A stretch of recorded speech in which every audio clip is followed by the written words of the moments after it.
Hello guys, good morning. Welcome to my channel. कैसे हो आप सब? आज मैंने सुबह सुबह अपलोड कर दिया। मैं सोच रही हूँ कि सुबह सुबह सारे वीडियो अपलोड कर लूँ। आज हम इडियम एंड फ्रेजेस के नेक्स्ट पार्ट पढ़ेंगे। 60 तक हमने पढ़ लिया, हम आगे पढ़ेंगे। मैंने आपको पहले ही समझा दिया था, ये सब प्रीवियस है क्वेश्चन है, इसलिए हम जल्दी से कवर अप करके फिर न्यू सेट लेंगे। ओके, चलो बिना टाइम वेस्ट ना करते हुए आगे बढ़ते हैं। इसमें कुछ सेंटेंस ऐसे भी होंगे जो हमने पहले भी पढ़ लिए, क्योंकि ये रिपीटेड क्वेश्चन है तो हो सकते हैं एक दो रिपीट भी हो यहाँ पे भी। जैसे फर्स्ट सेंटेंस में ले रही हूँ, एट स्नेल स्पेस। ये मैंने आपको बता दिया था। Snail's pace to do something very slowly. Snail कैसे चलता है? स्लो स्लो स्लो स्लो चलता है। तो इससे आप याद रख सकते हो, at snail's pace to do very slowly. कोई भी थिंग बहुत स्लोली आराम से करना। एट स्टेक, कोई डेंजर में होना, दैट कैन बी लॉस्ट और won depending upon the success of particular action. जैसे समझ लो कोई चेस खेलना। आप चेस खेल रहे हैं, मैंने छोटे से एग्जाम्पल लिया। जैसे चेस खेल रहे हैं, हमें नहीं पता कि जीतेंगे नहीं जीतेंगे। समझ लो वो कभी कभी ऐसा होता है कभी कि हम डेंजर में हैं उसमें। लाइफ की एग्जाम्पल भी ले सकते हैं, मैं गेम के एग्जाम्पल ले रही हूँ। मतलब हमारा जो नेक्स्ट मूव है वो अभी के स्टेप पे डिपेंड होता है। अभी जो मूव करेंगे आगे डेंजर है या फिर ठीक है, वो आगे डिपेंड करता है। तो वो उस टाइम क्या लगाना, दाव पे लगाना, उसी को कहते हैं। एट स्टोन्स थ्रो, ये भी पहले बता दिया। स्टोन का बहुत नियर हम थ्रो करते हैं, बहुत दूर नहीं फेंक सकते, इसलिए very near. At a 11th hour, at a last moment. 11th hour मतलब कहीं आपको 11 बजे आपको ट्रेन निकल जाएगी। 11 बजे का ट्रेन है, सुबह 11 बजे का आपको ट्रेन है, तो आप वैसे ही लेट हो गए। स्टेशन में पहुंचना तो हम 1 घंटे पहले ही पहुंच जाते हैं, लेकिन आप पहुंचे 11 बजे और ट्रेन निकल रही है और सीधा भाग के ट्रेन को आपने कैच कर लिया। तो आप क्या बोलोगे? आपने 11th hour, at the 11th our में आपने ट्रेन को पकड़ लिया। तो लास्ट मोमेंट में आपने ट्रेन को मिस नहीं करनी थी, पकड़ लिया, उसको बोलते हैं। देखो ये कितनी बार आ चुका है, CHSL CPO CGL इन सब में आ चुका है पहले भी। तो इम्पॉर्टेंट है। एवरेज आउट, तो कोई भी बंदा एवरेज है, कोई भी इंसान वो एवरेज है, वो काम सब कुछ एवरेज कर रहा है, तो बैलेंस्ड है वो, ना ऊपर ना नीचे, बैलेंस्ड जा रहा है, एवरेज है वो। ओके, नेक्स्ट है back to the drawing board. Plan it all over again. Sorry, plan it all over again. समझ लो, ऐसे समझ लो जैसे कोई ड्राइंग बोर्ड है, दोबारा चले गए उस ड्राइंग बोर्ड में, दोबारा बनाने के लिए, स्टार्टिंग से फिर से करने के लिए चले गए, तो क्या कर रहे हो? दोबारा एक बार प्लान करोगे ना। हम अगर कुछ बनाना है या कुछ प्लान करना है ना, हम कहीं लिख के प्लान करते हैं, कहीं बोर्ड में लिख के, कहीं कॉपी में लिख के प्लान करते हैं हम। तो हम कुछ भी प्लान बनाते हैं, हम अपने आप से दिमाग से तो ऐसे ही नहीं सोच लेते बैठे बैठे, कहीं बैठ के लिखेंगे, प्लान बनाएंगे।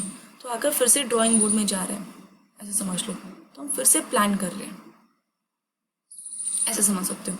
हाँ हाँ, तो समझ लो हम 4 व्हीलर चला रहे हैं कोई, ठीक है। हाँ, 4 व्हीलर ऐसे चला रहा है, ड्राइवर कहाँ होता है? यहीं होता है। ओके, अब बैक सीट ड्राइवर अगर यहाँ पे कोई बैठा हुआ है समझ लो, और यहाँ पे वो एडवाइस दे रहा है, इसको बता रहा है कि भाई तो ऐसे जा वैसे जा, ऐसे एडवाइस दे रहा है, तो अनवांटेड एक्सरसाइज है, एडवाइस है। ये जो ड्राइवर है कन्फ्यूज हो सकता है, ये उसके लिए अनवांटेड है ना। अगर वो ऐसे हाथ आगे बढ़ा के से बोल रहे हैं यहाँ जाओ वहाँ जाओ, इस साइड मुड़ जाओ उस साइड मुड़ जाओ, तो ये तो कन्फ्यूज हो जाएगा, एक्सीडेंट हो सकता है। तो बैक साइड ड्राइवर जो होते हैं वो क्या होता है, मतलब a person who gives unwanted advice, जो अनवांटेडली एडवाइस देता रहता है, जिसे हम पूछते नहीं है, कुछ नहीं करते, लेकिन फिर भी वो एडवाइस देता रहता है, उसको हम बोलते हैं बैक साइड ड्राइवर। ठीक है।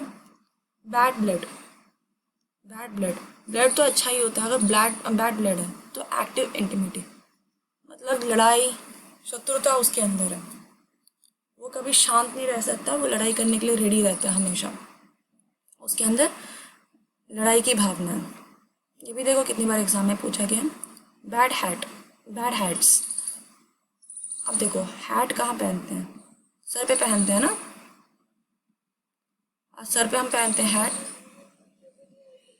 किसी का कैरेक्टर ऐसा है तो क्या बोलते हैं, तुम्हारा तो दिमाग ही खराब है ना। तो सर के ऊपर पहनते हैं, हेड के ऊपर पहनते हैं हैट को, तो बैड हैट मतलब people who have bad hats, sorry people who have bad character, ठीक है। Balloon goes up, the situation turn unpleasant और सीरियस। ऐसा समझ लो कोई बच्चे के पास बैलून है, उसने बैलून को छोड़ दिया और बैलून ऊपर होता जा रहा है, ऊपर बढ़ता जा रहा है, ऊपर बढ़ता जा रहा है। तो मतलब क्या है, सिचुएशन उस बच्चे के लिए ख़राब होगा, सिचुएशन टर्न अनप्लेजेंट और सीरियस, वो रोने लग जाएगी कि बैलून ऊपर चला गया। ऐसे ट्रिक है, दिमाग में ऐसे आ जाएगा, जैसे मैं बोल रही हूँ एकदम से पिक्चर बना लो आप, ऐसे दिमाग में एक पिक्चर आपका क्लिक किया ना तो आपको याद हो जाएगा एग्जाम टाइम में। आपको ये दोबारा रिवाइज करने की ज़रूरत नहीं, सैटरडे संडे एक बार रिवाइज कर लो, दैट्स इट। आपको बीच में कहीं रिवाइज करने की ज़रूरत नहीं है, ठीक है गाइस। नेक्स्ट है barking up the wrong tree. कोई डॉग है, बार्किंग मतलब भौंकना, कोई डॉग है वो गलत पेड़ पे चिल्ला रहा है, भौंक रहा है, ठीक है। तो इसका मतलब ये है अगर वो गलत ट्री पे भौंक रहा है तो मतलब वो जिस चीज़ के लिए भौंक रहा है वो तो वेस्ट है, उसे तो कहीं और भौंकना चाहिए, किसी और चीज़ के लिए आया था, कहीं गलत ट्री पे भौंक रहा है। इसका मतलब क्या होगा फिर, trying to find someone at any wrong place. ये एट है,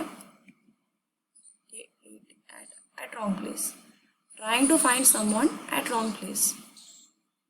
वो शायद उसे, उस डॉग को लग रहा होगा इस पेड़ के ऊपर कोई बैठा हुआ है और वो भौंक रहा है, चोर बैठा हुआ भौंक रहा है, और शायद वो अगर गलत पेड़ में है तो वो बंदा तो वहाँ मिलेगा ही नहीं ना, तो वो उस पर्सन को तो गलत फाइंड कर रहा है, वो trying to find someone at wrong place, ठीक है। इसलिए ऐसे याद रख सकते हैं, barking upon the tree, wrong tree. Batten round the hatches, prepare for the difficult situation. किसी चीज़ के लिए डाउन जा रहे हैं, नीचे जा रहे हैं, ठीक है, तो प्रिपेयर हो रहे हैं डिफिकल्ट सिचुएशन के लिए, हम तैयारी करने नीचे जा रहे हैं, कैसे समझ सकते हैं। बी डाउन विथ, समझ लो हमें कुछ, किसी को भी कोई बीमारी हो गई, कुछ हो गया, ठीक है, तो वो उसके साथ बिल्कुल नीचे रहेगा। बी डाउन विथ, उसको झेलेगा अंदर ही अंदर। सफरिंग फ्रॉम, समझ लो किसी को, समझ लो ऐसा किसी को कैंसर हो गया हो तो वो उसको अंदर ही अंदर झेल रहा है। बी डाउन विथ, तो सफरिंग फ्रॉम कैंसर ऐसा बोल सकते हैं, ठीक है। बी टेकन अबैक, एक पर्सन है, ये एक पर्सन है, समझ लो, ठीक है। तो एकदम से इसने सर ऐसे पीछे ले लिया, ऐसा था इसका सर और यहाँ ले लिया इसने से एकदम से, और टेकन अबैक, जब पीछे लेगा तो मतलब या तो वो शॉक हुआ है तो सरप्राइज हुआ। आप फेस एक्सप्रेशन बनाने की कोशिश करो एक बार, आप अपने आप को ऐसे करने की कोशिश करो। आप जब वर्ड्स बोलते हो आपको भी हंसी आएगी, लेकिन अगर आप ऐसे करने पे आ जाओगे आपको सारे सेंटेंस में ऐसे याद होते चले जाएंगे, आपको रिविजन की भी ज़रूरत नहीं पड़ेगी। ट्रस्ट मी, एक बार आप करके देखो। अगर समझ लो कोई पर्सन है और एकदम से उसने सर पीछे कर लिया, तो कब एकदम से ऐसे पीछे कब करेगा, या तो वो शॉक में होगा या तो सरप्राइज होगा। आप ऐसा अपनी याद रख लिया तो जब एग्जाम में ये वर्ड देखोगे आपको पिक्चर याद आ जाएगा एकदम से ऐसे पीछे करने वाला, तो आप एकदम से बिना टाइम वेस्ट करते होगे 2 से 3 सेकेंड में आप क्लिक कर दोगे, नेक्स्ट क्वेश्चन में बढ़ जाओगे, ठीक है। अब नेक्स्ट टाइम बियर डाउन, इसका मतलब to move quickly towards something someone in a determined और थ्रेटन वे। थ्रेटनिंग मतलब डराना धमकाना, ठीक है, मतलब एकदम से हट जाना, उस जगह से हट जाना, या तो डर के वो उस जगह पे डर गया हो, या तो किसी के समझाए या डरा के हट जाए, उसको कहते हैं, ठीक है, bear down. Bear in mind, अगर हम किसी चीज़ को दिमाग में हम ला रहे हैं तो मतलब उस बारे में हम सोच रहे हैं, सोचने को इंग्लिश में क्या कहते हैं, रिमेंबर, ठीक है, याद कर रहे हैं। Bear in mind, remember, okay.